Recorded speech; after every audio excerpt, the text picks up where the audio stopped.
السلام عليكم ورحمة الله تعالى وبركاته. خوتي المغاربة فين ما كنتو، نتمنى جميعا ان شاء الله يكونوا بخير وعلى خير. يتمادي السماء إنه لم أزل في اللون. في هذا الفيديو جيت نرد على واحد القيدوم ديال الصحفيين والإعلاميين المغاربة اللي عبر عن رأيه وهو حر. أولا قبل كل شيء أؤمن أن اختلاف الآراء ظاهرة صحية، وأن كل شخص حر أن يعبر عن رأيه كما يشاء وكيفما شاء، ولولا اختلاف الأذواق لبارت السلع. ولكن بعض الأحيان يستوجب منا الرأي المخالف أننا نرد عليه برأي مثله، خصوصا إن تعلق الأمر بشيء مشترك بيننا. والموضوع هنا يتعلق بالمنتخب الوطني المغربي، الجمهور المغربي، الدولة المغربية، واستضافة كأس إفريقيا، استقبال المنتخبات الإفريقية اللي ما عندهاش ملاعب فين تجري المباريات ديالها في أراضينا وملاعبنا. اولا قبل كل شيء باش نعرفوا هذا السيد هذا اشنو قال بالضبط، ساقرا عليكم حرفيا كل ما قاله، ما غنزيد حتى كلمه. هذا هو الراي ديالو. قال: المنتخب الوحيد في العالم اللي تنستقبلوا في الفرق في افريقيا ونذهب عند فرق في افريقيا في بلادنا في مدننا هو المنتخب المغربي. السؤال هنا: هل مدينة أكادير تابعة للوسوطو؟ الجواب لا، هذه مدينة مغربية. ولماذا أنا غادي نمشي عند لوسوطو في أكادير؟ ولماذا مع النيجر غادي نلعب معاه في المغرب؟ ولماذا الكونغو لعبت معها في المغرب؟ ولماذا تصفيات كأس العالم أيام وحيد خليلوزيتش لعبنا كل مبارياتنا داخل المغرب؟ راه شيء لا يمكن أن يتقبله عقل. وأضاف قائلا: وقلت ابتعدوا عن الشبهات، ابتعدوا عن كل ما من شأنه أن يسيء إلى سمعة المملكة. هناك قواعد معروفة في العالم، تلعب مباراة الذهاب عندي وتلعب مباراة الإياب عندك. قال سيدي باللي ما عندكش ملعب، اختر أنت ملعبا غير الملعب اللي عندنا احنا في المغرب، تمشي نلعب معاك فيه ويكون ملعب محايد كما فعلت غامبيا مع تونس. وتابع المتحدث قائلا: لماذا كل هذا الامتياز يأخذه المنتخب المغربي على أي أساس قانوني وأخلاقي؟ راه أخلاقيا لا يجوز، راه تسيء لنا. وقال باللي نفتح الباب على مصراعيه ليفهم الناس وليؤول الناس على أن هناك شيء ما يحصل. لماذا المنتخب المغربي هو الوحيد الذي يستقبل مباريات المغرب، مبارياته ذهابا وإيابا في المغرب؟ وزاد قائلا: لو كانت الدورة مجمعة كما هو الشأن لكأس إفريقيا وتلعب المباريات في المغرب هنا لكان الأمر مقبولا، ولكن أن يلعب المنتخب المغربي في تصفيات كأس إفريقيا اللي مبدأها تكافؤ الفرص، قال: أنا غنطرح السؤال بطريقة أخرى. تخيلوا المنتخب المغربي يلعب كل المباريات خارج ملعبه ولا يلعب أي مباراة في ملعبه، هل يجوز ذلك؟ وأجاب قائلا لا. قال سيدي من قال باللي احنا لسنا في حاجة لمثل هذه الأشياء لكي نفوز أو لنتأهل، لهذا خليونا يكون التأهل ديالنا نظيف لا تحوم حوله الشبهات والتأويلات وكذلك التفسيرات. وأنهى حديثه بالقول: حتى لو طلب منا مسؤولي المنتخبات اللي غنواجههم يلعبوا عندنا نقول لهم لا.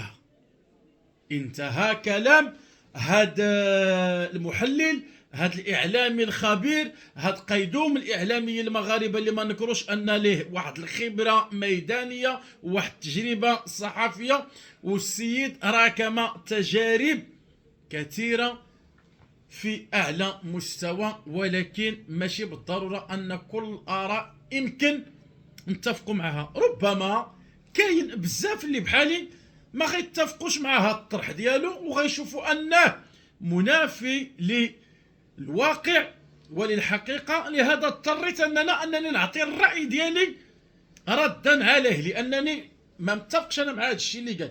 اولا قبل كل شيء، واش هاد المنتخبات اللي لعبنا معها قررت أن تلعب في المغرب وفي الملاعب المغربية حبا فينا أو في جمال أعيننا؟ الجواب لا، إنها مضطرة لذلك، لأن الكاف والفيفا لم تؤهل الملاعب ديالها وما عندهاش قدرة أنها تلعب. إذن أين ستلعب؟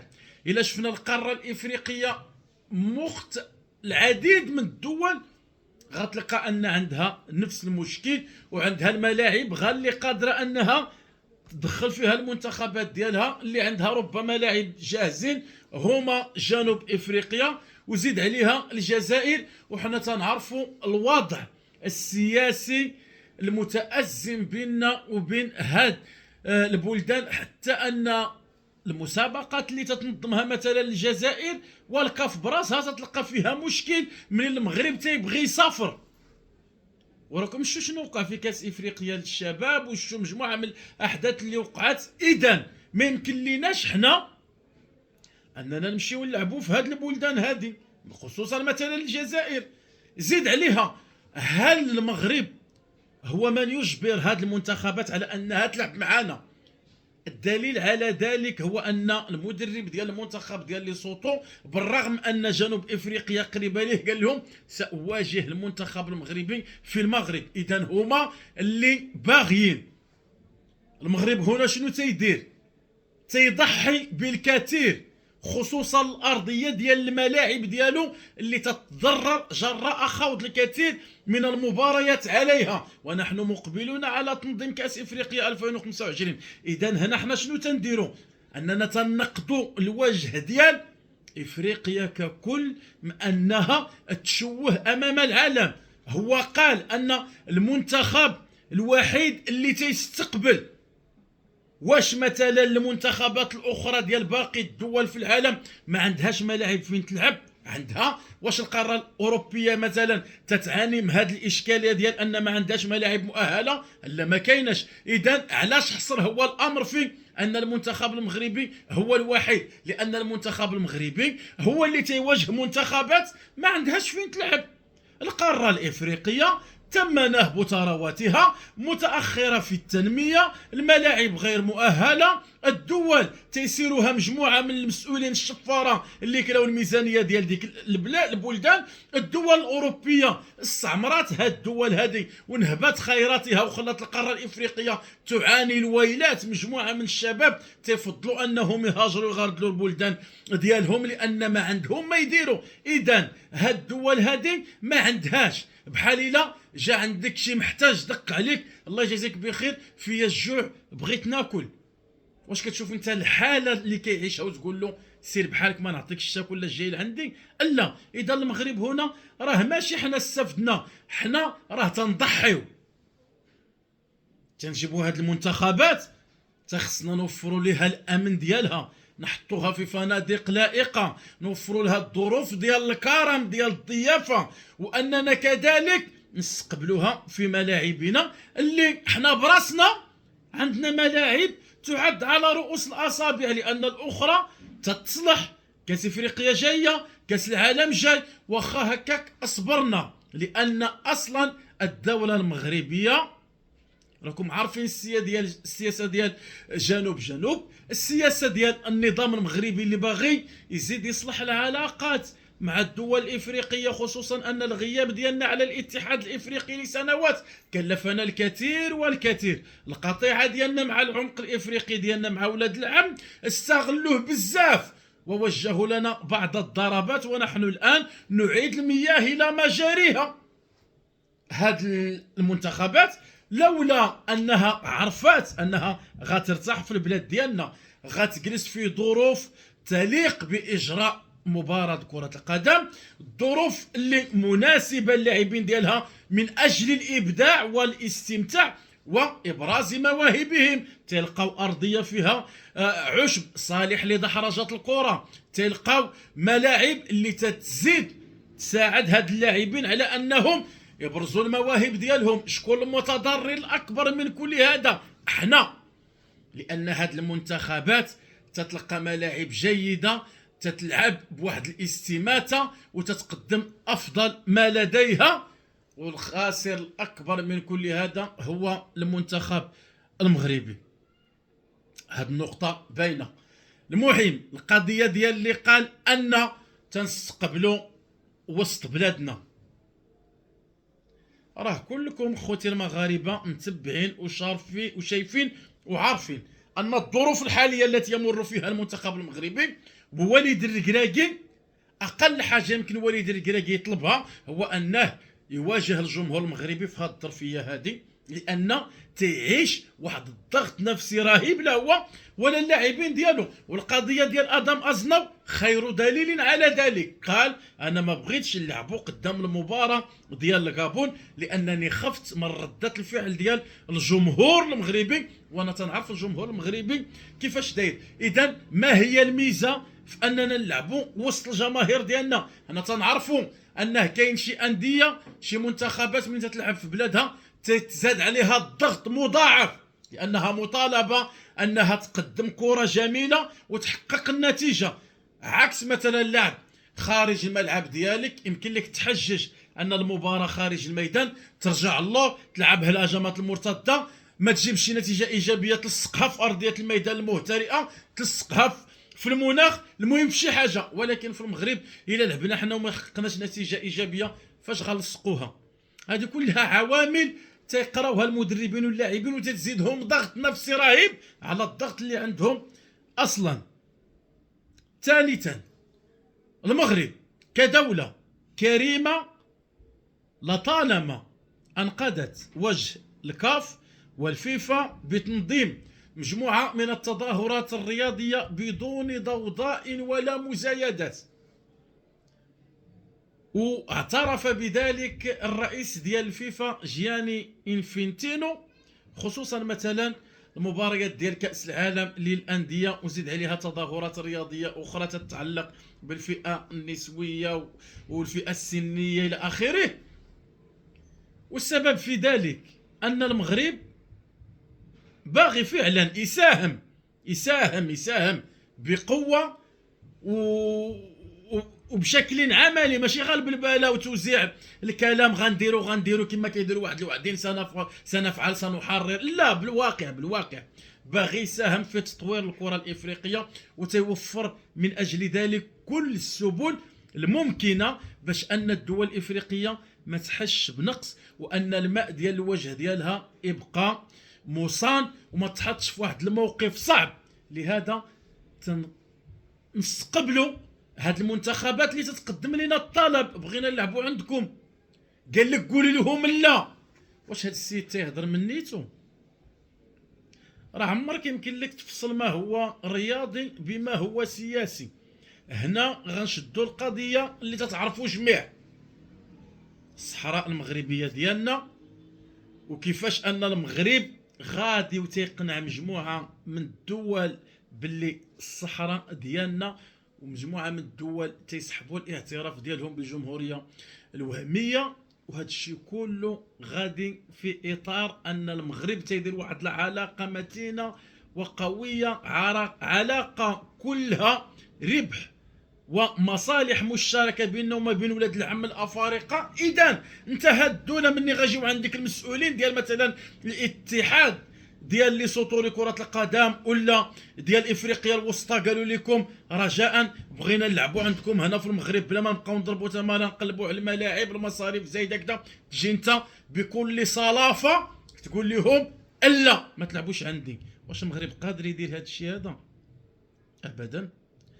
المغرب استقبل مباريات ما بحال مثلا المباراه اللي عاد تلعبت ديال تونس وغامبيا على ما اعتقد في الملعب ديال العابدين. ها هما هو عاود بلد ما لعبش معنا واختار انه يجي للمغرب. مباريات اخرى كنا دخلناهم هنا، لعبوا ديك المنتخبات في بلادنا بوركينا فاسو وجد عليها مجموعه من المباريات جاو تلعبوا هنا. راه ماشي حنا اللي قلنا لهم القنبه جرينا وقلنا لهم اجيو تلعبوا، لا هما اللي جاو. زيد عليها واحد القضيه، كيف يمكن لهذا المنتقد أن يتحكم في حرية المنتخبات الأخرى وأن يفرض عليها أين ستلعب؟ هذا هو أنك أنت باغي تشد واحد السيد صحة تقول له ما تلعبش هنا، سير شوف فين غتلعب. هو باغي يلعب في المغرب، لقى راحته في المغرب، مطمئن أن المغرب، عارف أن التحكيم ما يظلموش في المغرب، عارف أن كل الظروف مناسبة للإبداع في المغرب، جا بغى يلعب هنا واش تقول له لا ما تلعبش؟ أنت توجهه فين بغيتي أنت يمشي يلعب. لا يمكن. هذا راه فيه القمع الحريه ديال الاخر انه يتخذ القرار المناسب ليه، لاننا حنا نعيا ونبلبلو ما نكونوش ادرى بمصلحه المسؤولين ديال لي سوطو وديال افريقيا الوسطى وديال اللي لعبنا معاهم هنا في البلاد ديالنا. واش هما دابا ما عارفينش انهم غيواجهونا في البلاد ديالنا؟ عارفين، راه ماشي سكرانين، راه ماشي شادين عليهم السيديات تنهددوهم بها باش جايين يلعبوا معنا، ماشي دايرين لهم القنبه والكرده وجاريهم يلعبوا معنا، جاو بمحض ارادتهم والاكثر من ذلك. راه تيديروا لنا الاحراج بعض المرات وتنشوفوا كي نديروا اننا نستقبلوهم ونوفر لهم فين يلعبوا وما تنقدروش نقول لهم لا، لاننا حنا ذاك الكبير اللي عنده ذاك النخوه وما خصوش انه واخا الدقه جايه فيه ما خصوش يقول هذا الشيء اللي ما بغاوش بزاف يعرفوه، ان المغرب ما تيبغيش يخسر الخواطر لاولاد العم الافارقه وباغي فعلا تبقى القاره الافريقيه ديما الفوق. واحد القضيه قالها، انا اتساءل ما هي الشبهات والاخلاقيات اللي يمكن انها تمس بسمعه المغرب، واي تاويل يتحدث عنه ومن سيؤولون الامر. الا كان تيهضر على الجيران هادوك اصلا هذه هي الروايه الرسميه اللي معتمدينها، هضر هو ولا ما هضرش، استقبلنا ولا ما استقبلناش، راه كيعرفوا غير القجع الكولاسه القجع صباح مساء، يعني بلا ما تعمر دماغك بهم غا نصي دماغك. واحد القضيه اللي مهمه، واش المباريات ديال المنتخب المغربي والمنتخبات المنافسه تنقل على اثير الميديا وتتسمع غا بالصوت، او انها ترى بالعين المجرده؟ الناس تحضر الملعب تتفرج، المراقبين ديال الكاف ديال الفيفا، المباريات تنقل على شاشه التلفزيون عبر العديد من القنوات، كل شيء تيشوف ماذا يجري فوق ارضيه الميدان. اذا السؤال هنا، واش الحكم الا دار شي تخوفيشه ولا وقعت شي حاجه في المباراه واش ما غيشوفها حتى واحد؟ كل شيء غيجيب لها الخبر. اذا الفيفا المسؤولين ديالها المراقبين ديالها ما هو دورهم في هذا الشيء؟ انهم يراقبوا، اذا يدونون كل كبيره وصغيره. اللي مهم ناخذ مثلا المباراه ديال المغرب وليسوتو، الحكم الايفواري كليمنت كابان اشنو دار في المباراه؟ دار فينا حنا كزلنا ضربه جزاء مستحقه لاشرف حكيمي ما كايناش، الضرب والجرح اللي كلاه الياس اخوماش بدون حاسب ولا رقيب، ادم ازناو 14 خطا لوحده اللي ارتكب ضده. شفتوا المصارعه اللي كانوا لاعبين بها اللاعبين ديال لي سوتو فوق ارضيه الميدان، زيد عليها كل التدخلات القويه اللي وقعت، والحكم اكتفى فقط ببطاقتين وما هضر حتى واحد. ما قلنا كليتينا في ضربه جزاء، ما قلنا تعديتي علينا، لعبنا المباراه حتى كنت تعادلنا معهم في ظل تلك الظروف اللي مرت منا المباراه. ما كنا لا غنبكي ولا غنشكي ولا غنوحوا، سنلوم انفسنا اننا ما سجلناش. ما غنقولوش حنا الحكم ضيعنا ولا وقع كذا وكذا. اذا تمارس علينا واحد الضغط رهيب في اللقاء، هو ان المنتخب ديال ليسوتو تدكس لنا لقى الارضيه ديال الملعب مزيانه، لقى الجمهور اللي مارس واحد الضغط نفسي رهيب على وليد الكراكي واللاعبين اللي كانوا كل ما مرت الدقائق تتقوى الشوكه ديالهم وتضعف ديالنا حنا، وتيبدا يدخلنا الشك في امكانياتنا، حتى اننا كدنا أن نخرج من المباراة بنقطة واحدة لولا الهدف الذي سجله اللاعب إبراهيم دياز في الدقائق الأخيرة بعد إعلان الحكم على ديك 6 ديال الدقائق من الوقت المحتسب بدلا عن الضائع. إذا هنا شنو هي الاستفادة حنا اللي استفدنا من استقبال المنتخب ديال ليسوتو هنا؟ وحنا عطيناهم واحد العامل وواحد الحافز معنوي ونفسي كبير كانوا غيستغلوه يضربونا به. إذا شنو هي الميزة حنا اللي تنستافدوا أننا تندخلوا هنا؟ ما تنستافدوا والو، بالعكس راه حنا متضررين من هذا الشيء من جميع النواحي. كما قلت لكم الملاعب الارضيه ديالهم تاكل الدق. ها حنا دابا غنغادروا اكادير وغنمشيو نلعبوا في وجده من اجل شي صيانات غتجرى عليه، لا بعضها عنده علاقه بالارضيه المرافق الى اخره، وغنمشيو عاود لوجده، وعاود غيجيو منتخبات غيقول لنا بغينا نلعبوا في المغرب. وحنا كاين شي انديه هنا ما لاقياش فين تلعب. مثلا الفريق ديال المغرب الرياضي الفاسي مؤخرا سمعت انهم حتى ملعب الحسن الثاني غيسدوها يمشيو يبقاو يلعبوا يستقبلوا في الخميسات، ما عندهمش فين يلعبوا. النادي المكناسي ايضا احنا براسنا ما عندناش وتنعطيو. واش كاين شي اطار اكثر من هذا؟ ويؤثرون على انفسهم ولو كان بهم خصاصه. هذه تنطبق على الدوله ديالنا وعلى المنتخب ديالنا. اش من شبهه كاينه في اننا هاد المنتخبات واجهناهم، والفوارق الفنيه والتكتيكيه يعترف بها الجميع ويراها العالم بأم عينه. ولنفترض أننا استقبلنا أيام واحد خليو يزيد شهنا وتهنا في كأس العالم، واش كاين شي منتخب في إفريقيا قادر أنه يشرف الأفارقة والكرة الإفريقية مثل ما فعل المنتخب المغربي في مونديال قطر؟ راه جبنا للقارة ديالنا العز وجبنا لها التمكين وحطيناها في واحد المكانة عالية حتى ولا تضرب بنا المثل اننا المنتخب اللي باغي كل شيء يمشي على خطاه وعلى نهجه وان يقتفي اثره.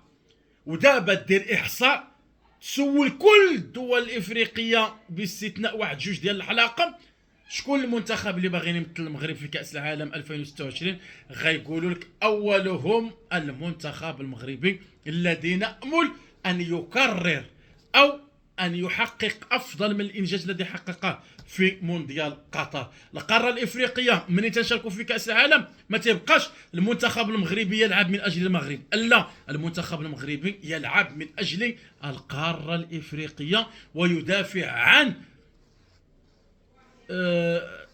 عن سمعة الأفارقة وعن سمعة الكرة الإفريقية. وهذا الشيء غيزيد يخلينا أننا نربحوا حتى أشياء أخرى وقاعدة جماهيرية أخرى للقارة الإفريقية، وزيد عليها معجبون جدد بالكرة الإفريقية وبزاف ديال الأشياء. هذه الأمور ربما كلها غابت على الصادقون ومن يتبنى نفس موقفه. هذا الشيء كله كنت بإمكاني نلخصه في جملة واحدة ونقول واش حنا اللي تنجيبوا هذه المنتخبات يلعبوا عندنا؟ الجواب لا. إذا خص الناس يحترموا الرغبة ديال الاخرين يلعبوا فين بغاو. تحياتي لكم خوتي المغاربه، تهلاو ليا فراسكم والسلام عليكم.